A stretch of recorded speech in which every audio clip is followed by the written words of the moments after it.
Live!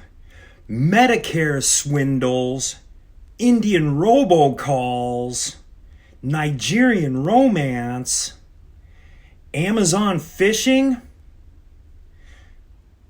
Romanian ATM skimming, Jamaican sweepstakes, and our all favorite, you got a relative that's an uncle or something in a country that you've never ever heard of, and he wants to give you the lump sum of however many millions of, that message is in my spam folder for sure.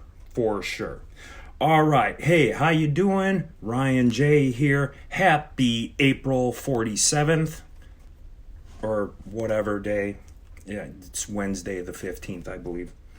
So this is an interesting one, and I had to compile notes for this because man, there's a lot of information. And so I'm doing a live on scams, online scams, phone call scams, things that scams. It's like a literal industry now. Gone are the days of it's just one individual. Like, these are well-oiled machines, business model machines that have taken over, and it's affected a lot of people, like by the tens of billions of dollars a year just in the United States of America getting affected by scams. And I listed them all off, but I'm going to cover 6, and if you wait till the end, I'm going to cover a bonus scam that's my favorite. Not that I practice this scam, but it happens to me all the time, so I'll give you a bonus, number 7. But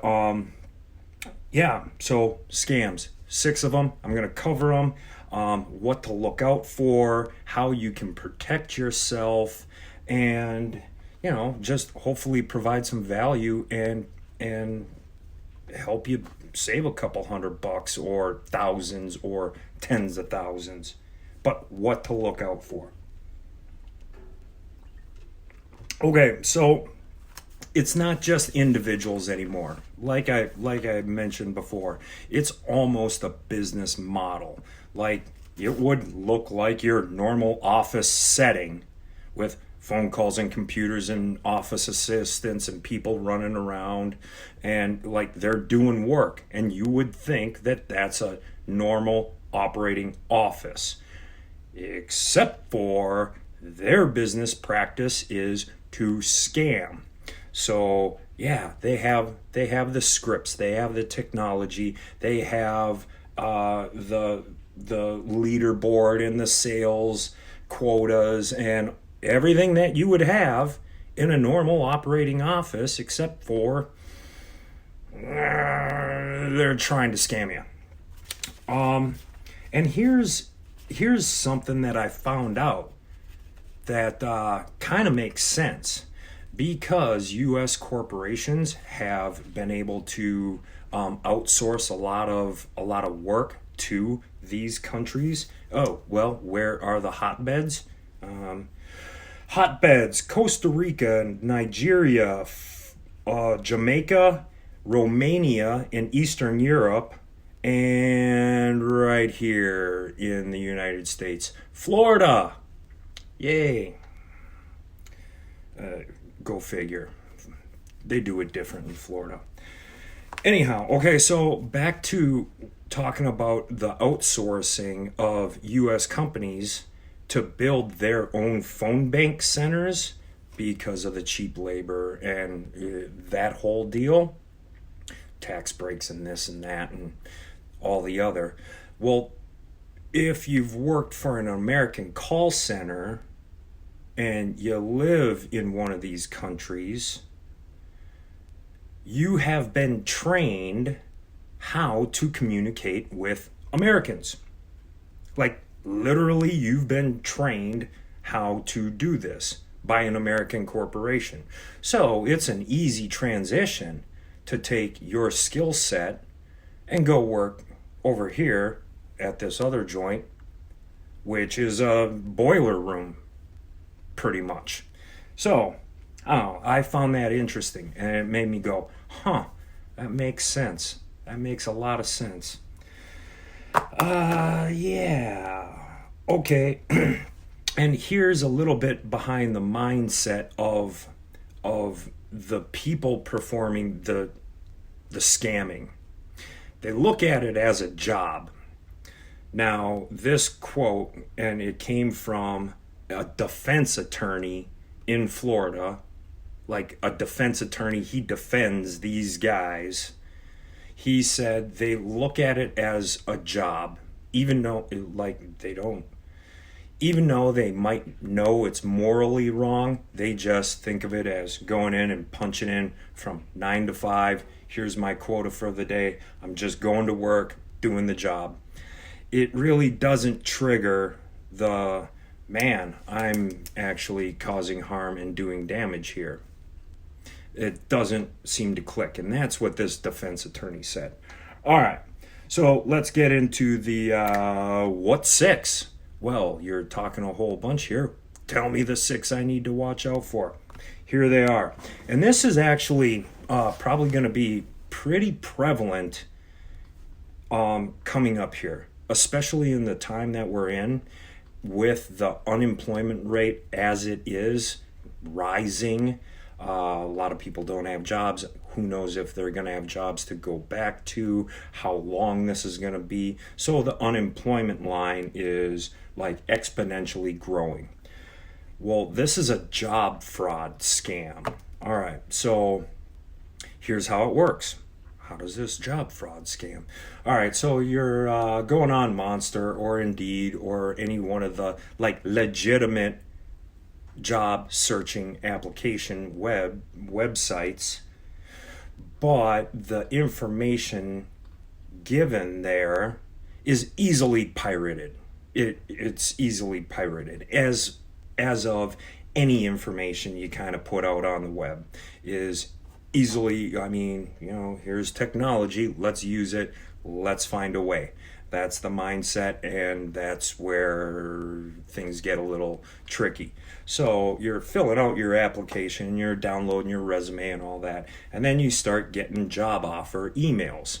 Okay, hey, you look like a good fit for us. All right, well, cool. You respond. It's your dream job. The money's there. The relocation. You're gonna have to move. That's part of the scam. You're gonna have to move, or there's a processing fee in your application. So it's a wire transfer, a money transfer, Western Union, something like that. And the promise is to get reimbursed. Well, you end up paying the money, and there's never been a job there ever in the first place. So that's one to look out for, the job fraud. All right, paying for your expenses. And anytime you have to pay to get a job, to like just get a job, I'm talking the W-2 employee. If you're a W-2 employee and you have to pay to get the job, you're probably, I do believe you have to pay to use like a temp agency, like they take some, but that's different, all right? That's a different business model. But if you're a W-2 employee and you see yourself having to pay to get a position, that's a red flag, because there are recruiters out there, different business model, a recruitment agency, they actually get paid to find you and place you in that job. So if you see that you have to pay to get the position, red flag. All right. Hey, elections are coming up. Well, how could elections possibly be a scam? Well, that's another live in and of itself. But how could the election time be suited to the scam industry like me or my next door neighbor or whatever? All right, well, here it is.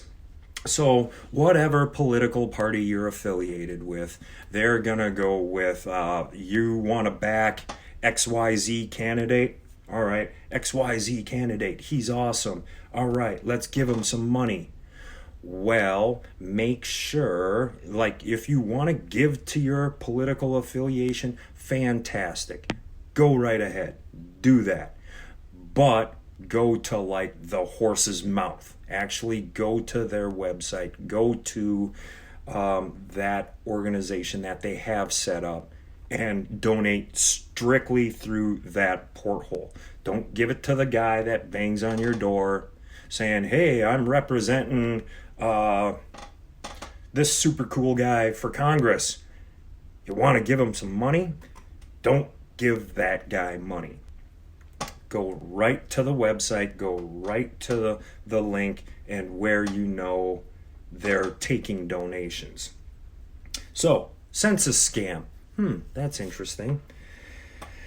All right.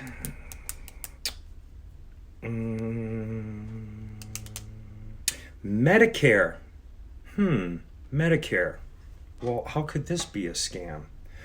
Well, the scam goes something like this. All right, hey, sign up for this and we'll give you free health care, or sign up for this and get a super huge discount on eyeglasses or prescriptions or some sort of medical type service. All right, they're going to ask for your credit card. They're going to ask for your social security number. They're going to ask for your medical ID number. All right, do not give that information out unless it's a legitimate healthcare professional. So, like your primary care or, people that you know and see. All right, don't fill out the email form and start giving out your information like that. That's a red flag. All right. Amazon phishing. What was this? Amazon phishing? Aren't they a reputable company? Yes, they are. Because they're a reputable company, has opened up the doors wide open for scammers. And here's how it goes.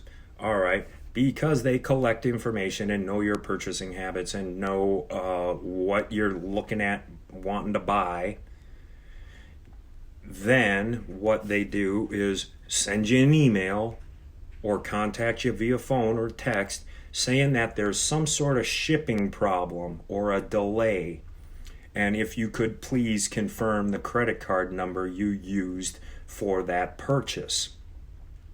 Oh, well, on the front end, well, that seems legit. Oh, you need me to confirm my credit card number? Oh, here it goes. This is Amazon. I'm talking to an Amazon guy. No, don't do that. If you have a problem, and I don't think I've honestly ever had a problem ordering anything from Amazon. Matter of fact, I ordered something from Amazon. It showed up like 15 minutes later. It ended up being broken, so I returned it. And then in 45 minutes, I got a new one. Like, it was ridiculously fast. It was like stupid fast. I think I signed up for Amazon Now, not Prime. Amazon Now is a different service, and it's like literally there. But if you ever have a problem or are confronted that you do have a problem with your Amazon order not going through, go directly to Amazon. Directly to the source. Okay. Here's another one that's very, very fitting for these times that we're in. And this is going off the whole fear type atmosphere we're living in right now. Or if you choose to live in fear, it's easy to live in fear right now. And that's with the COVID-19 virus going around. And so, hey, there's an opportunity to scam people. Oh, how are we going to scam people with this epidemic? Well, here's how it's going to go. All right, you're going to get an email, a phone call, or some sort of communication that the cure or the vaccine or masks or anything helpful that you would be like, oh my gosh, I could use that right now. That'd be of extreme help.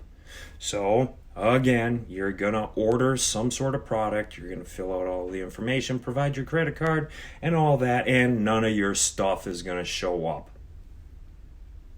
That's happening right now. So, yeah, you're going to receive a bill. Your stuff's never going to arrive. Election, census. Oh, the census scam. Oh, hey, here's one. All right. You guys know the census. They count the people in the United States, and then they like do the demographics and this and that. And hey, here's how many people live in the United States of America. Okay, well, you fill out the form and you mail it in to the Census Bureau.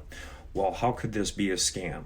Well, if you get a phone call or an email or any kind of communication saying that there was an error in your application, or you turned in the wrong form or checked the wrong box or whatever, and they ask for your social security number to verify, red flag, and forget that phone call. Let that go to voicemail and delete that. So census. So in all these, like, it really just comes down to doing due diligence on the emails, on who you're dealing with. Now, is this going to be 100% accurate all the time? No, absolutely not, because technology is where it is, but this is just the world we're living in. So just a little bit of mindfulness and being mindful of where your credit card numbers go to, where your social security number is being at, who you're giving out information to. Just a little due diligence in that aspect can go a long way, and make sure it's a legit source. So that's that. And the bonus, and this is my favorite. Oh my gosh. Because I put out a lot of content on social media, with the TikTok, with the Facebook, with the Instagram, with the Snap, with the LinkedIn. Like, I'm putting out a lot of information, and I'm putting myself out there. But that's part of what I do, because I'm a home-based business owner, and because I use social media to market and promote, and it's just what I do. So I'm constantly in DMs, I'm constantly getting emails and reaching out to people. Well, I get people reaching back into me. Now, the amount of DMs that I get requesting a serious relationship that leads to marriage is it literally has made my phone heavier. It's literally made my phone heavier because of all those. Now, but because what I do is what I do, I always get back to DMs. I always check my emails and respond. But that puts me in a risky spot. So the conversation goes a little like this. Hey, I'm looking for a serious relationship or whatever that leads to marriage. Well, I respond usually with, okay, well, I had a product, service, business opportunity. If you were open to it, fantastic. If not, no big deal. All right, so it goes a little something like that. Then, because I keep the conversation going to find out if it's a yes or a no, and then we can go from there. The question comes up of, hey, I'd love to do it, but I need an Amazon gift card because my phone is broke. or it doesn't take pictures, or can you get me a Steam wallet card, or, it's always something. It's always something. That's a red flag. Like a true, honest relationship that leads to marriage doesn't come with all those problems right off the get-go. It just doesn't. So, I don't know. That's my 2 cents on that. And that's my favorite. And I deal with that all day long. So to wrap this live up, let's go with, we went through the scams. Here, I'll read them off again. Job fraud, the census scam, the election scam, the Medicare scam, Amazon phishing, and the COVID-19. Watch out for those. I don't know, just be on guard. Be diligent with your social security number, your credit card number, and anything like that. So that gives you a little helpful advice. Now, if I pop into your DM asking if you're interested in working from home and making money right now, I'm not a scam. You know who I am. I'm not going to scam you. I'm 100% transparent. Anyhow, that's just my 2 cents on that. All right, hope you enjoyed. I hope it brought value. Till next time, Ryan J. Make it an epic day.